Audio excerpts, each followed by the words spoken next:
പിതാവിൻ്റെയും പുത്രൻ്റെയും പരിശുദ്ധാത്മാവിൻ്റെയും നാമത്തിൽ ആമേൻ. പ്രിയപ്പെട്ടവരെ, ഇന്ന് ഒക്ടോബർ 6 തിങ്കളാഴ്ച.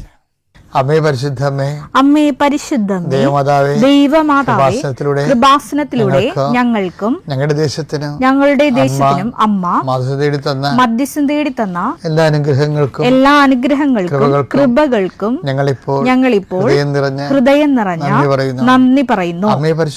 അമ്മേ പരിശുദ്ധമേ, ദൈവമാതാവേ, 2004 ഡിസംബർ 7 ഉച്ചകഴിഞ്ഞ് 2:30 കൃപാസനത്തിൽ സംഭവിച്ച അമ്മയുടെ പ്രത്യക്ഷപ്പെടലിനെ കുറിച്ച് തിരുസഭയ്ക്ക് സമർപ്പിച്ചിരിക്കുന്ന പഠനരേഖകളുടെ മേൽ സഭാത്മകമായ പഠനം ആരംഭിക്കുവാൻ ഞങ്ങൾ പ്രാർത്ഥിക്കുന്നു. അമ്മേ പരിശുദ്ധമേ, ഭൂസ്വർലോകങ്ങളുടെ രാജ്ഞിയായ അങ്ങേയ്ക്ക് ഭൗമ സംരക്ഷണത്തിനായി പ്രപഞ്ചപ്രകൃതിയെ തന്നെ തിരുസഭ പ്രതിഷ്ഠിക്കുവാൻ ഈ പ്രത്യക്ഷീകരണ വഴി ഇടയാക്കണമേ. പരിശുദ്ധമ്മേ, ജപമാല മാതാവേ, സകല കൃപാസനം പ്രാർത്ഥനകളോടും ചേർത്ത് ഞങ്ങളിപ്പോൾ പ്രാർത്ഥിക്കുന്ന ഈ കുടുംബത്തിന്റെ പ്രത്യേക നിയോഗം പറമക്കളെ.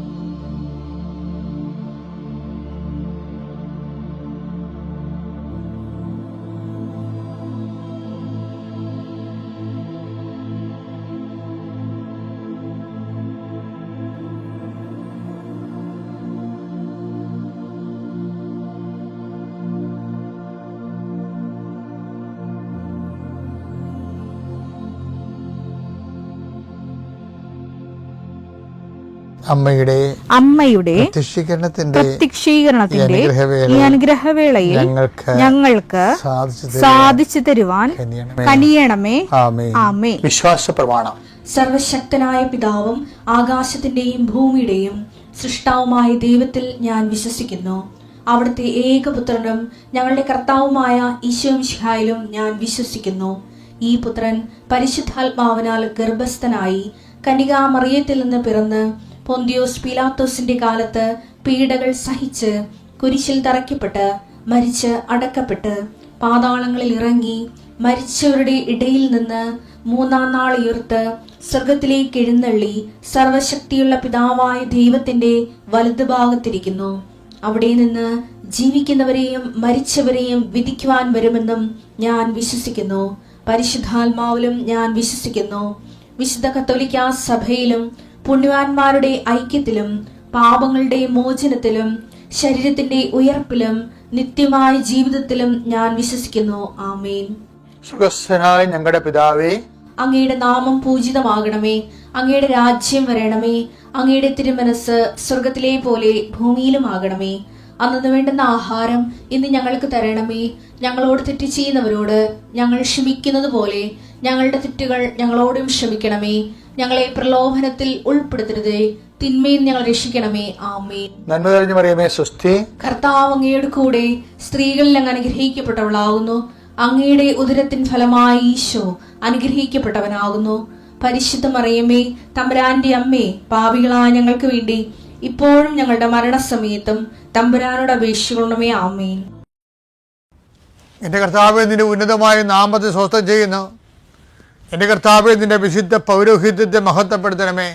കർത്താവ്, തൊഴിലില്ലാത്തവർക്ക് വേണ്ടിയും തൊഴിൽ നഷ്ടപ്പെടാൻ പോകുന്നവർക്ക് വേണ്ടിയും വിസ പ്രോസസ്സിങ്ങിലിരിക്കുന്നവർക്ക് വേണ്ടിയും വിസ പുതുക്കി കിട്ടാത്തവർക്ക് വേണ്ടിയും പ്രാർത്ഥിക്കുന്ന കർത്താവ്, സ്ഥലം വിറ്റുമാറാനുള്ളവർക്ക് വേണ്ടിയും അതുപോലെ തന്നെ സ്ഥലങ്ങൾ പ്രമാണം ചെയ്യാൻ ഭാഗോടമ്പഴ പ്രമാണം ചെയ്യാനും വിൽപ്പത്രങ്ങൾ പ്രമാണം ചെയ്യുന്നതിന് വേണ്ടിയും കർത്താവെ, അത് നടപ്പിൽ വരുന്നതിന് വേണ്ടി പോകുന്ന തടസ്സങ്ങൾക്ക് പരിഹരിക്കപ്പെടുന്നതിന് പ്രമാണ സംബന്ധമായ എല്ലാ തടസ്സങ്ങളും പരിഹരിക്കുന്നതിന് വേണ്ടിയുള്ള നിൻ്റെ യാത്രകൾ, ഗവൺമെൻറ് ഓഫീസുകളിലേക്കുള്ള യാത്രകൾ, ആ വില്ലേജ് ഓഫീസിലേക്കുള്ള യാത്രകൾ, അക്ഷയയിലേക്കുള്ള യാത്രകൾ, ഇങ്ങനെ നിനക്ക് ആവശ്യമായ സർട്ടിഫിക്കറ്റുകൾ നേടിയെടുക്കാൻ വേണ്ടിയുള്ള നിൻ്റെ തത്രപ്പാടുകൾ എല്ലാം നീ അനുഗ്രഹിക്കട്ടെ. ഏതെങ്കിലും നിയമപരമായിട്ട് നിനക്ക് നിൻ്റെ ജീവിതം വീട് വെക്കാൻ പറ്റാതിരിക്കുക, പെരുമയാൻ പറ്റാതിരിക്കുക, അങ്ങനെ എന്തെല്ലാം തടസ്സങ്ങളുണ്ടൊക്കെ ഉണ്ടെങ്കിൽ ഇടയ്ക്ക് നമ്പർ കിട്ടാതിരിക്കുക, അങ്ങനെ എന്താണ് നീ അനുഭവിക്കുന്ന പ്രയാസം?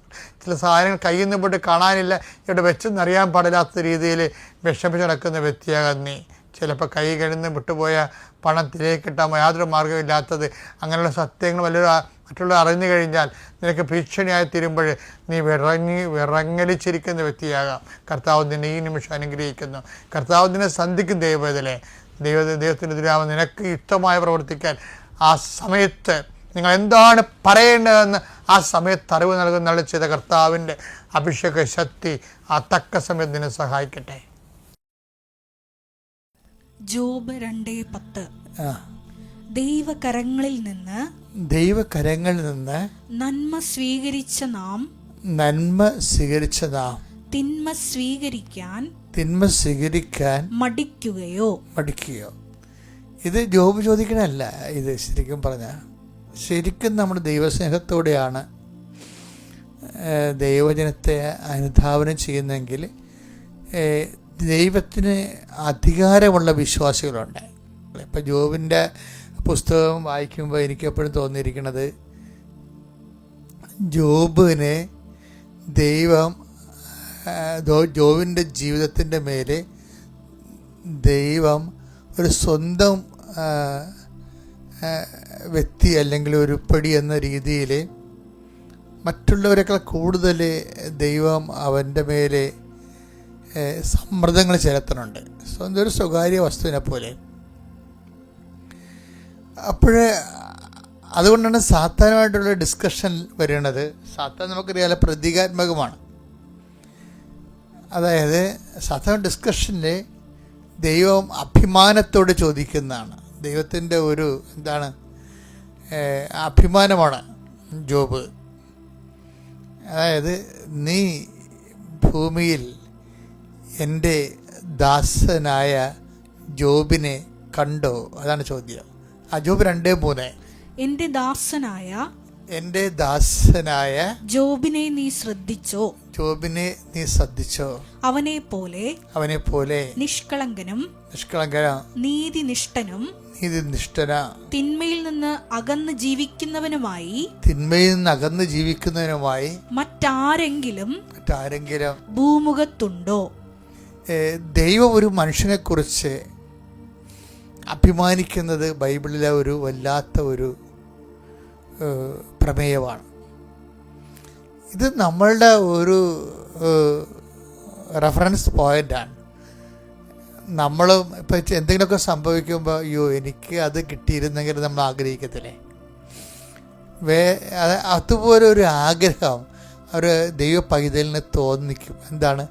ദൈവം ജോബിനെക്കുറിച്ച് പറഞ്ഞ പോലെ എന്നെക്കുറിച്ച് പറഞ്ഞിരുന്നെങ്കിലെന്ന്. എന്താണ്?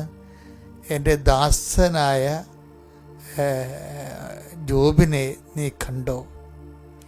എന്നിട്ട് ജോബിൻ്റെ നിഷ്കളങ്കതയും നീതിനിഷ്ഠയും ഒക്കെ ആണ്. പക്ഷെ ആ നീതിനിഷ്ഠ എന്ന് പറയുമ്പോൾ നീതിനിഷ്ഠ എന്നുള്ളത് വലിയൊരു വിഷയമാണ്. ജോബിൻ്റെ നീതിനിഷ്ഠ അടിസ്ഥാനപ്പെടുത്തിയിരിക്കുന്നത് എന്താണ്? അത് ഈ 2:10 എന്താണ്? ദൈവത്തിൻ്റെ കാര്യം പറയുമ്പോഴും ഈ നീതിശാസ്ത്രം വർക്കൗട്ട് ചെയ്യുന്നുണ്ട്. എന്താണ്? ദൈവത്തിൽ നിന്ന് നന്മ സ്വീകരിച്ച നമ്മൾ, അത് വായിച്ചത് 2:10 ദൈവകരങ്ങളിൽ നിന്ന് നന്മ സ്വീകരിച്ച നാം തിന്മ സ്വീകരിക്കാൻ മടിക്കുകയോ. അതാണ് നീതി എന്ന് പറയുന്നത്. അതാണ് എൻ്റെ ദാസനെ നീ കണ്ടു. ആ ഭാഗം 1 വായിച്ചേ. ജോബ് 2:3. ജോബ് 2:3 2:10 നമ്മളെ കണക്ഷൻ. എൻ്റെ ദാസനായ ജോബിനെ നീ ശ്രദ്ധിച്ചോ അവനെ പോലെ നിഷ്കളങ്കനും നീതിനിഷ്ഠനും തിന്മയിൽ നിന്ന് അകന്ന് ജീവിക്കുന്നവനുമായി മറ്റാരെങ്കിലും ഭൂമുഖത്തുണ്ടോ? ഇപ്പം എൻ്റെ പ്രോബ്ലം വെച്ചാൽ ഈ നീതിനിഷ്ഠ എടുത്ത് പറയുന്നുണ്ട്. ഈ നീതിനിഷ്ഠ ആധ്യാത്മികമൊക്കെ ദൈവവുമായിട്ടുള്ള ജീവിത ഇടപാടുകളിലും ഈ നീതി അവൻ സ്വയം സഹിച്ചുകൊണ്ട് നീതി തന്നെയാണ് ഉറച്ചു നിൽക്കുന്നത്. അതാണ് ചോദിക്കുന്നത്. ദൈവത്തിൽ നിന്ന് നമ്മൾ ഒത്തിരി നന്മ സ്വീകരിച്ചവരാണ്. അപ്പം ദൈവത്തിൽ നിന്ന് എപ്പോഴും തിന്മകൾ വരുമ്പോഴും നമ്മൾ അതിനെ എന്തുകൊണ്ടാണ് അലോസരപ്പെടുന്നത്? അതാണ് അവൻ്റെ നീതിബോധം എന്ന് പറയുന്നത്. ഇതൊരു ഉയർന്ന നിലവാരമുള്ള ഒരു മാനവികതയാണ്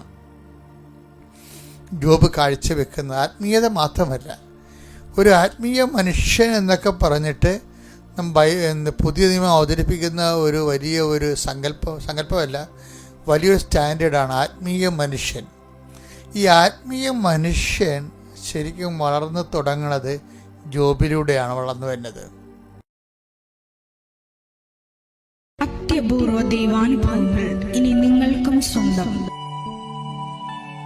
ഈ യൂട്യൂബ് ചാനൽ ഇതുവരെ സബ്സ്ക്രൈബ് ചെയ്തിട്ടില്ലെങ്കിൽ ഇപ്പോൾ തന്നെ സബ്സ്ക്രൈബ് ചെയ്യുക. ഈ വീഡിയോ ഇപ്പോൾ തന്നെ നിങ്ങളുടെ സുഹൃത്തുക്കൾക്ക് ഷെയർ ചെയ്തുകൊണ്ട് കർത്താവിന്റെ പ്രേക്ഷിതരാകുക.